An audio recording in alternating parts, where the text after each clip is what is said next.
नमस्कार दोस्तों, Bihar board class 10 का त्रैमासिक परीक्षा इसी महीने 26 जून से आपके सरकारी स्कूल में होने वाला है। और दोस्तों पहले ही दिन प्रथम पाली में आप लोग का हिंदी का पेपर होने वाला है। और मैं आपको दोस्तों त्रैमासिक परीक्षा का ऑब्जेक्टिव क्वेश्चन का बहुत अच्छे से तैयारी कराया है। मैंने उसका ऑलरेडी वीडियो भी आपको अपलोड किया है। और इस वीडियो में हम आपको त्रैमासिक परीक्षा का जो सब्जेक्टिव क्वेश्चन है, 2 नंबर वाले क्वेश्चन पूछे जाते हैं हिंदी में, वो दोस्तों इस वीडियो में हम आपको बताने वाले हैं। मैं जो क्वेश्चन बताता हूँ बोर्ड एग्जाम में लड़ जाता है। ये त्रैमासिक परीक्षा हर हालत में आप सभी लोग स्कूल में जाकर दीजिएगा, क्योंकि त्रैमासिक परीक्षा देना बहुत जरूरी होता है। इसका रिजल्ट भी मिलता है। अगर आप ये त्रैमासिक परीक्षा नहीं देते हैं या फिर कम नंबर आता है तो आगे चलकर आपके ऊपर ना सरकारी स्कूल के थ्रू, आपके स्कूल के थ्रू थोड़ा सा प्रभाव पड़ेगा। आगे चलकर आपको दिक्कत हो सकती है, इसलिए बढ़िया से आप लोग तैयारी करके जाना। हम आपको दोस्तों बहुत अच्छे से ये सब्जेक्टिव क्वेश्चन बता देते हैं, याद कर लीजिए। और इसके बाद से आपको Sanskrit, science, social science, English और क्या बोलते हैं साइंस, सोशल साइंस, जितना भी सब्जेक्ट का अगर आपको तैयारी करना है, लाइन बाय लाइन उसका वीडियो देखना है, ऑब्जेक्टिव का, सब्जेक्टिव का, तो मैं बता दूंगा। वहां से आप लोग जाकर अच्छे से देखिएगा और तैयारी आप लोग करिएगा, ठीक है। तो सबसे पहले दोस्तों आप लोगों से ना सब्जेक्टिव 2 नंबर वाला 10 को पूछा जाएगा, जिसमें से आपको 5 को क्वेश्चन का उत्तर देना है। 10 को पूछा जाएगा, 5 को का उत्तर देना है। तो बहुत अच्छे तरीके से आपको ना तैयारी कर लेना है। बहुत आसान क्वेश्चन है और बहुत ही आसान मैंने आंसर भी आप लोग को लेकर बता रहा हूं, ताकि आप एक ही झटके में याद कर लो। पहला नंबर क्वेश्चन है, मगम्मा का अपनी बहू के साथ किस बात को लेकर विवाद था। ये आपका क्वेश्चन है। और इस क्वेश्चन का जो सही उत्तर होगा वो होगा, मगम्मा का अपनी बहू के साथ विवाद का मुख्य कारण पोते की पिटाई और घरेलू मामले को लेकर था। मगम्मा अपने बेटे पर अधिकार बनाए रखना चाहती थी, जबकि बहू अपने पति और घर पर अपना अधिकार समझती थी। यही कारण था कि मगम्मा को अपनी बहू के साथ लेकर विवाद था। ये बहुत आसान क्वेश्चन आप लोगों से पूछा गया है। अब देखिए अगला क्वेश्चन पूछा गया है कि बहादुर ने लेखा का घर क्यों छोड़ दिया। ये आपका अगला दूसरा नंबर क्वेश्चन पूछा गया है कि बहादुर ने लेखा का घर क्यों छोड़ दिया।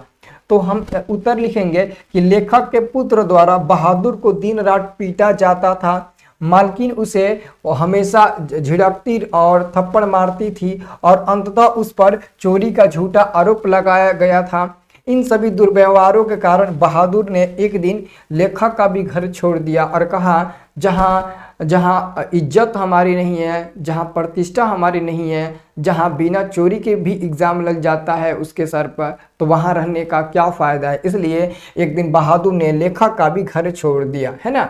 चलिए अगला दोस्तों हमारे पास क्वेश्चन आता है तीसरा नंबर क्वेश्चन है, कवि रामधारी सिंह दिनकर की दृष्टि में आज के देवता कौन है। कवि रामधारी सिंह दिनकर की दृष्टि में जो आज के देवता है वो कौन है। तो इसका हम लोग उत्तर लिखेंगे, कवि रामधारी सिंह दिनकर की दृष्टि में जनता ही आज का देवता है। मतलब कि कवि रामधारी सिंह दिनकर के अनुसार जो आज के देवता हैं वो कौन है, तो जनता, मतलब जनता आम आदमी ही है ना, क्योंकि वही खून पसीना बहाकर देश सेवा करती है। कवि का कहना है कि मंदिरों और मस्जिदों में देवताओं का वास नहीं होता है, खेत खलियानों, कारखानों आदि में काम करने वाले ही आज के जो जनता है वो देवता माने जाते हैं, है ना। तो याद रखना ये बहुत ही आसान क्वेश्चन आप लोगों से पूछा गया। अगला क्वेश्चन पूछा गया है कि देवनागरी लिपि में कौन सी भाषाएं लिखी जाती है। देवनागरी लिपि में कौन सी भाषाएं लिखी जाती है। तो देवनागरी लिपि में हिंदी, संस्कृत, नेपाली, मराठी इत्यादि भाषाएं लिखी जाती है। दोस्तों बहुत आसान क्वेश्चन है। जैसे देवनागरी लिपि में आपका हिंदी आ जाएगा, संस्कृत, नेपाली, मराठी इत्यादि, मैथिली भी आ जाएगा। ये सबके सब दोस्तों भाषाएं देवनागरी लिपि के अंतर्गत आ जाती है। तो बहुत अच्छे से याद कर लेना है, ठीक है ना। अगर आपको दोस्तों त्रैमासिक परीक्षा 26 जून, 27 जून, 28 जून का किसी भी सब्जेक्ट का तैयारी करना है, वीडियो चाहिए, पीडीएफ चाहिए, 100% लड़ने वाला सारा दोस्तों हमारे स्टडी प्लस ऐप पर मिलेगा। वहां पर दोस्तों एक ना ऑलरेडी कैटेगरी बनाया गया है जून त्रैमासिक परीक्षा का। उस कैटेगरी में सब वीडियो पीडीएफ आपको लाइन बाय लाइन मिलता है। तो आप लोग देरी मत करिए, आप लोग जाकर उस ऐप को डाउनलोड करके आप लोग बहुत अच्छे से तैयारी कर लीजिए। कौन सा ऐप डाउनलोड करना अभी रुको हम आपको बता देते हैं।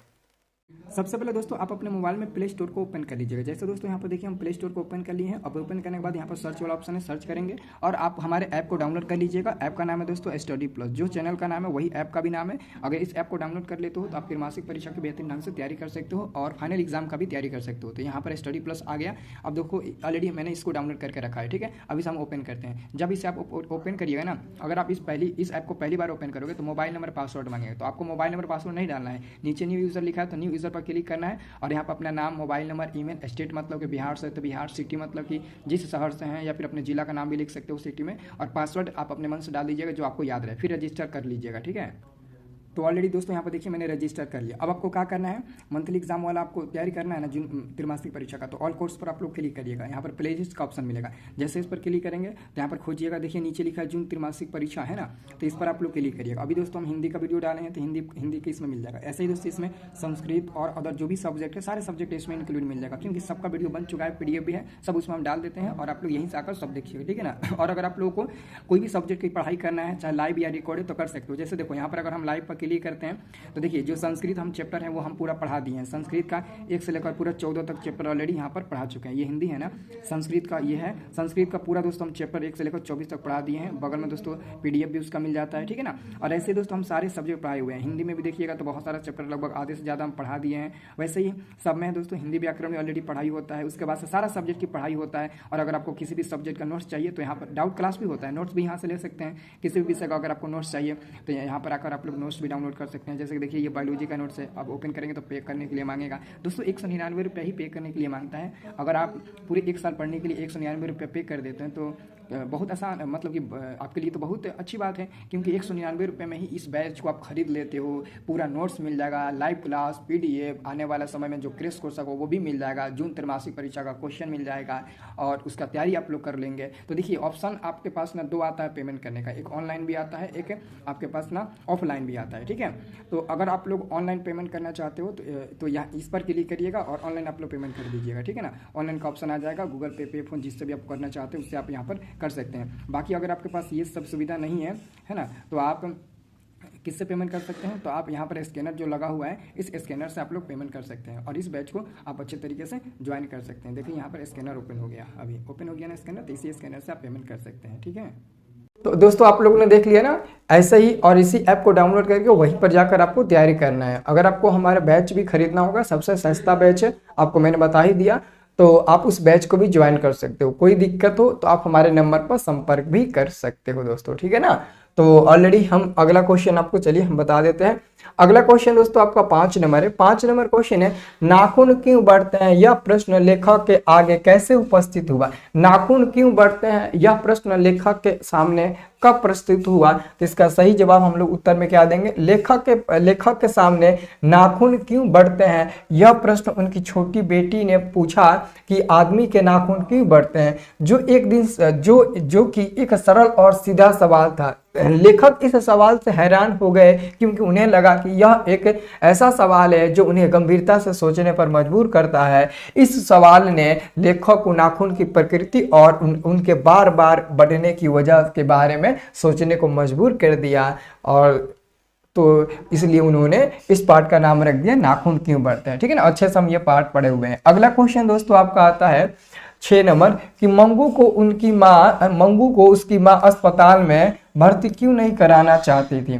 तो मंगू की माँ उसे अस्पताल में भर्ती नहीं कराना चाहती थी क्योंकि उसे डर था कि अस्पताल में मंगू के साथ ठीक से व्यवहार नहीं किया जाएगा, उसे ठीक से खाना नहीं दिया जाएगा और उसकी देखभाल ठीक से नहीं की जाएगी। उसे यह भी चिंता सताती थी कि अस्पताल में मंगू के साथ जानवरों जैसा व्यवहार किया जाएगा। इसलिए माँ जो थी ना वो अस्पताल को गौशालाओं की उपमा देती थी कि जैसे गौशाला में गाय भैंस को रखा जाता है, साथ वैसे ही हमारी बेटी मंगू को भी अस्पताल में रखा जाएगा, है ना। यही चिंता सता रहा था, इसलिए उन्होंने अस्पताल में भर्ती नहीं कराया। 7वां नंबर क्वेश्चन है आपका कि कवि घनानंद के अनुसार परहित के देह धारण कौन करता है, स्पष्ट करे। मतलब कि कवि घनानंद जी के अनुसार परहित के लिए देह कौन धारण करता है।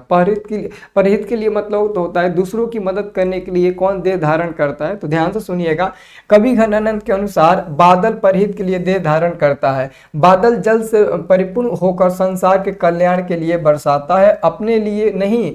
यह जल दूसरों की प्यास बुझाता है, धरती को हरा भरा करता है और जीवनदायी बनाता है। मतलब कि बादल जो होता है ना वो दूसरों के लिए देह धारण करता है, वो अपने लिए नहीं। बादल अपने पानी से पूरे संसार को जीवन देता है, पूरे संसार को जल देता है और उसके बदले वो कुछ नहीं मांगता है आप लोगों से, है ना। आपको परोपकार हमेशा करता है, पुरस्कार आपको देता है। ठीक है, तो याद रखना है, आपका आंसर यही हो जाएगा। ठीक है, अगला हमारे पास क्वेश्चन आता है दोस्तों 8 नंबर क्वेश्चन है कि माँ शीर्षक कहानी के प्रमुख पात्रों के नाम लिखे। माँ शीर्षक कहानी के प्रमुख पात्रों के नाम लिखे, तो उत्तर में लिखेंगे माँ, कहानी माँ के मुख्य पात्र मंगू और उसकी माँ है। कहानी में मंगू एक गूंगी और पागल लड़की है और उसकी माँ उसे अस्पताल में भर्ती नहीं करवाना चाहती है ना।